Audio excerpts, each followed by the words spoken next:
Alright, I'm back with another controversial video, and this time we're talking about who is winning the romance game.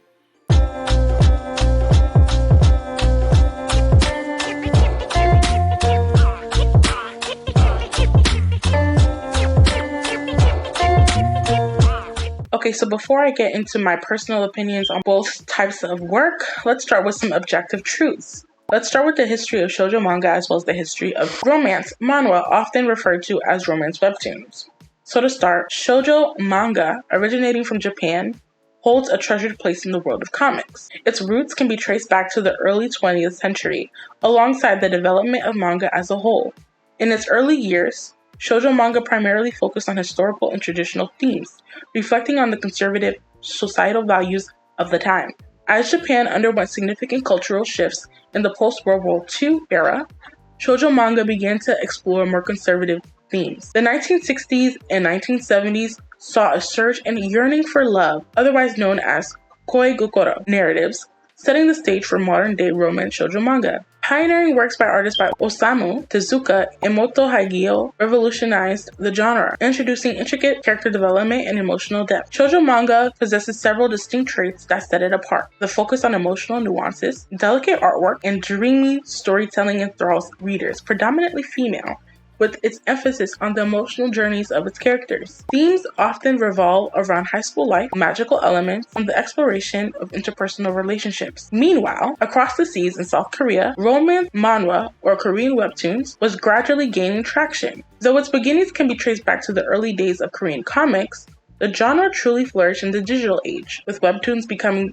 increasingly popular in the early 2000s. Digital platforms like Naver and Duam played a crucial role in the widespread popularity of romance manhwa. These webtoon portals provided creators with accessible avenues to publish their works, and romance themes quickly captured the hearts of readers not only in South Korea, but across the globe. Romance manhwa, while sharing similarities with shoujo manga, exhibits distinctive features. The vertical scrolling format of webtoons offers a seamless and immersive reading experience, allowing for more dynamic and visually appealing storytelling. The art styles vary widely, often showcasing vivid colors and detailed illustrations. The key differences between shoujo manga and romance manhwa lie in the cultural origins and artistic presentation. Shoujo manga maintains its roots in traditional Japanese culture and retains a unique charm in its portrayal of emotions and relationships. On the other hand, romance manhwa embraces a more contemporary outlook, leveraging digital platforms to create interactive and visually appealing stories. Now that I've given you a brief history on both genres, let's get into my personal opinion. In this video, I want to talk about why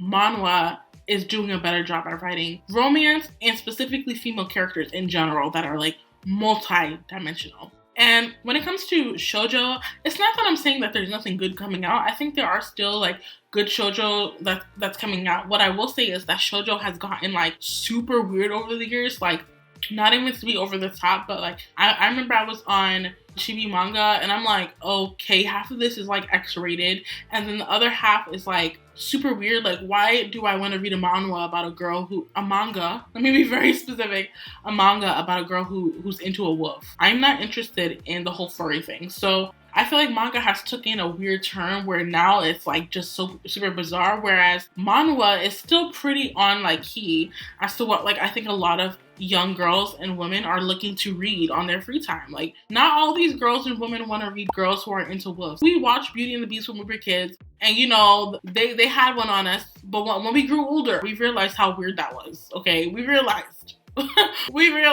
we still do want the main girl to be with the guy. We want her to be with a human being, believe it or not. Like I said, there's no manga out there that's really good. I think that there are actually a few authors that are pretty much holding down the entire genre, and if they were to ever stop writing, wow. When I was a kid, it's so funny. When I was a kid and I would go to the bookstore, I spent a lot of time in the bookstore and libraries as a kid. And a lot of times I was reading either young adult books or I was reading manga, which are also young adult things. And I remember when I would be in like Barnes and Nobles or in Borders, RIP Borders. I don't know if there's any other place in the nation Borders still exists, but shout out to Borders. I remember going into the bookstore and I would see a good like at least 30 to 40% of the shelf being shoujo. And there was even Shoujo Week magazines that I would buy. It was a whole vibe back in the 2000s. But now when I go into Barnes and Nobles and that's it, Amazon, no, just Barnes and Nobles. It's like shoujo makes up like probably not even 20%. It doesn't even make up 20% of the manga section. It's usually everything else. I also think that for manga, they're kind of like mixing up a lot of subgenres and they're all like categorizing it and bulking it under shoujo, which I don't necessarily agree with.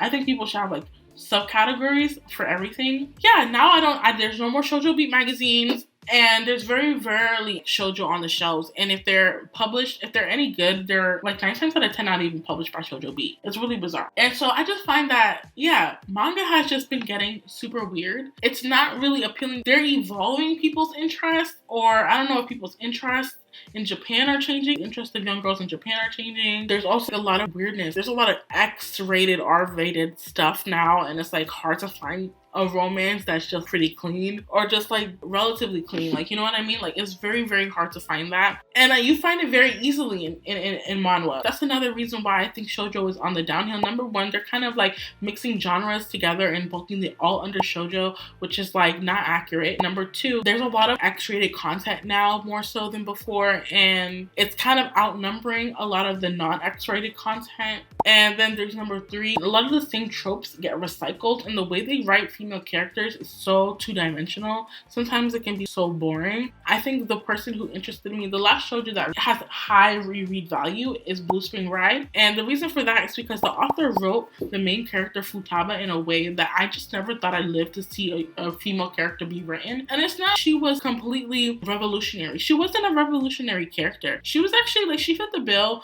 in a lot of ways of like a traditional female character. It's just that the way she responds to her circumstance in comparison to other female characters in shoujo has been so vastly different. The trend that used to be in the past is the bad boy, right? Like the guy who super to himself. Yeah, he's just a bad boy. And that was the main lead in the day, back in the day. That was the main lead. The appeal used to be, oh my gosh, this girl made this bad boy change.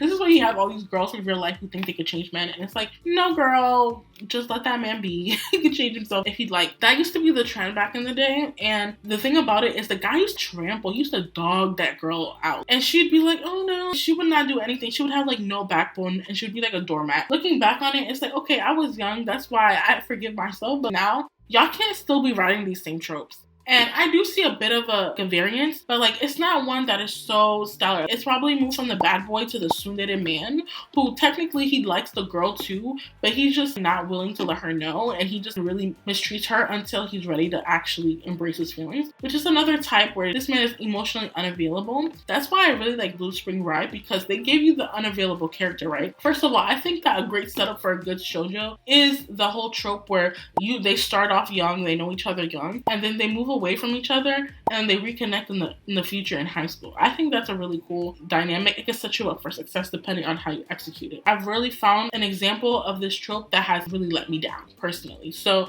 I think that trope in general, I think it sets you up for success. Even more so when you reunite with the guy and he's kind of a cold, dismissive guy. I don't hate the cold, dismissive guy. I don't mind it. I just wish that the way they wrote the girl was more three-dimensional, because there's just no way this girl's gonna be treated like trash and then she's gonna be sticking around. Like, who does that? Who does that? That was my biggest gripe with the way, shoujo really presented the female characters. They were a lot more interesting than how women are written in shonen by a large margin. When it comes to their treatment, they're like an opposite spectrums. Like in shonen, the girl, you mistreat her, she'll like beat your ass. But in like shoujo, you mistreat the girl and she's just, oh no, let me just cry and run away. It's just so annoying.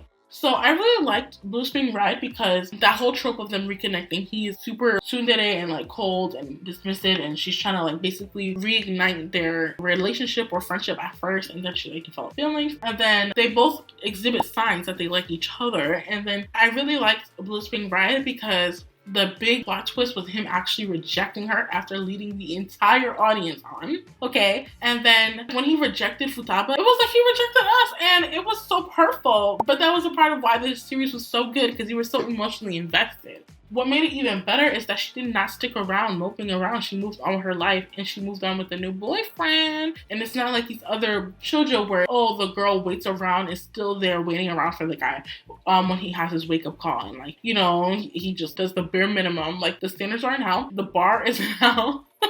And then she ends up back with him. And it's okay, you can read that once or twice and okay. Growing up, that's all shoujo was. Like, you just kept getting that theme over and over and over and over and over again. It didn't matter if the shoujo was about sports. It didn't matter. The guy could take his time, disrespect the girl, lead her on, drop her off, just completely hurt her and devastate her, and then come back into the picture in the future. And she's welcomed him with open arms, some kind of like martyr. Who are you? Mother Teresa? Move on.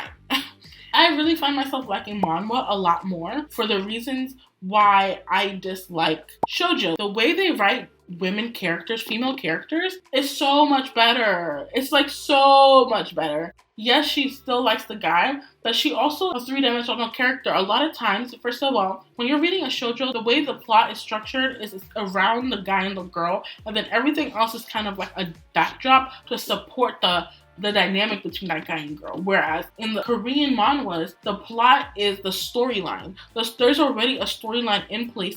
She already has a mission, she has a journey, she has a purpose in the story beyond the guy. And then they fit the guy into the plot. Like, he is not her whole being. And whether or not he likes her, the story is going to be interesting, or whether or not she'll have a purpose. Like, generally speaking, in Korean manhwa, the girl has a purpose outside of the guy. The romance is something that weaves in and feeds the plot for sure, but it's not the only thing in the plot. Like, that's not the only reason why people are reading. They're reading about revenge. They're reading about maybe like a girl's like aspiration. She wants to start a business. She wants to do, and it's like very intriguing. And I found a lot of manhwas like that. I also really like manhwa. They recycle a lot of the same tropes, but they have such a gift of recycling the same trope 100 times and making it just as interesting by changing small parts. You know how many villainous manhwas I've read?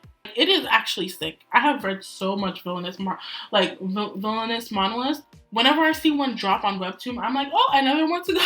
I watch a lot of manhwa recap YouTube channels because they recap 20 chapters in like 1 hour, and when you put that thing on 1.5 speed, you can catch up in 20 chapters in like 30 minutes. That's like unheard of. So I might even start one of them joints myself. That's crazy. Let me tell you something. What I wouldn't do is create a whole shoujo recap YouTube channel. You know why? Because even after 20 chapters, nothing happened.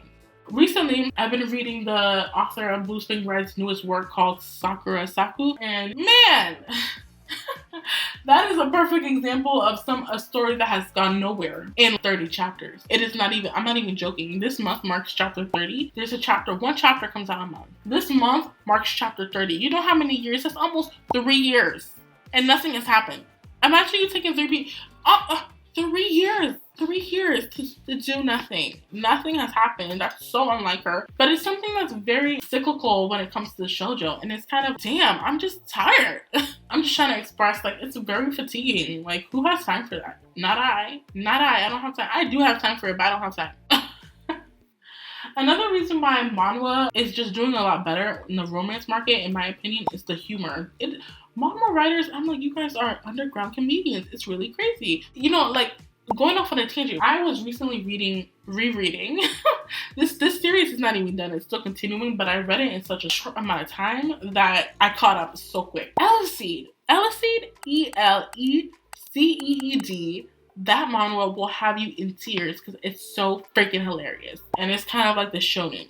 It'd be interesting to have another video on whether who's doing action better. Is it Japanese shonen or is it like action manhwa? I would be willing to dig into that because I think they're both doing a pretty good job at action-packed series. I would have to read more action manhwa. I've read a good amount, but not enough to develop really good pool of manhwa to compare to shonen. I don't know. Shoujo is so freaking weird now. I really hope that something turns around. And another thing about like manhwa is that there's a lot of subgenres. The whole isekai genre, like they're really playing with the whole isekai thing. There's so many things that manhwa is doing in the shoujo realm that is very intriguing. I like the idea that, number one, they're doing the whole villainous thing where there's so many subgenres just even within the villainous thing. There's like when the girl was born in that world and she dies in that world, comes back to life in the world, not in the story. And then she seeks revenge. That is such a good plot. Another subgenre is when you have somebody in the 21st century that dies in their modern world, but then it's like reincarnated within a storybook they just finished reading. And so they know how the story goes. And generally they get reincarnated as a person who has a really bad fate. And so they're trying to change it. And that's interesting within the shoujo sphere. I also like when the whole reincarnation and dying and stuff like that, when they come back as a child and they're coming back to change their future so that they save their parent or something like that. Is so freaking intriguing. These are examples of shoujos that when I describe them to you, it has nothing to do with the guy. The romance, it serves as like almost a subplot.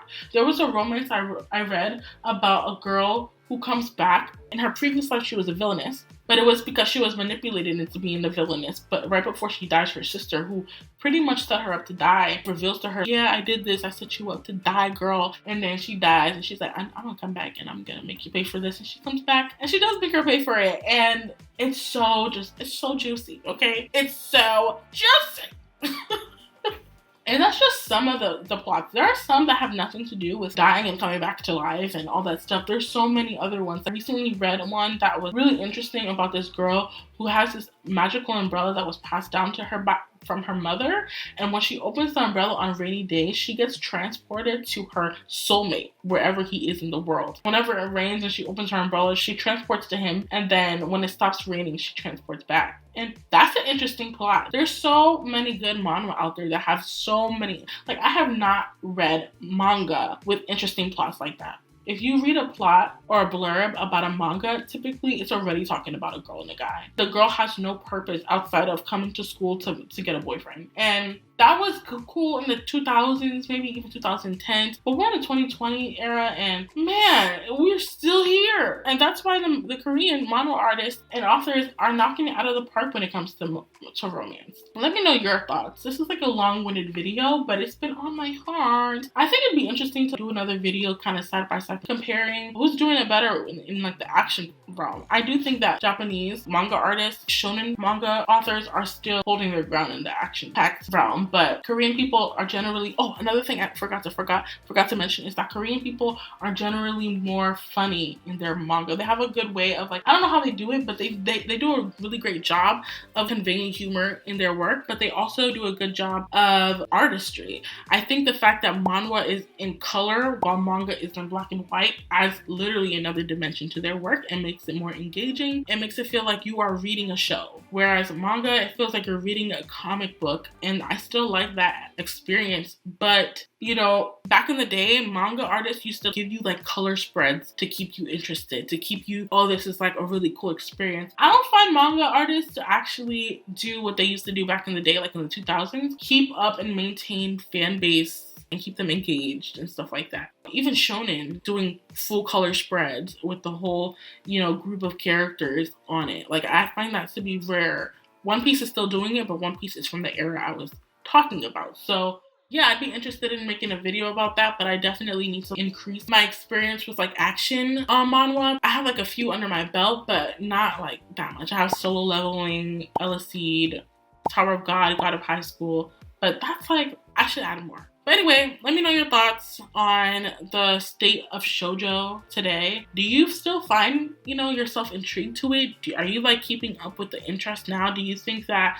I also find that a lot of the shoujo people continue to... When I'm looking at a list of shoujos that people really like, more than half of it is from the 2000s and the 2010s. And early 2010s, really. But for 2020, that is rare. That is far and few between. Anyway, let me know your thoughts. I'm super interested in what you guys think.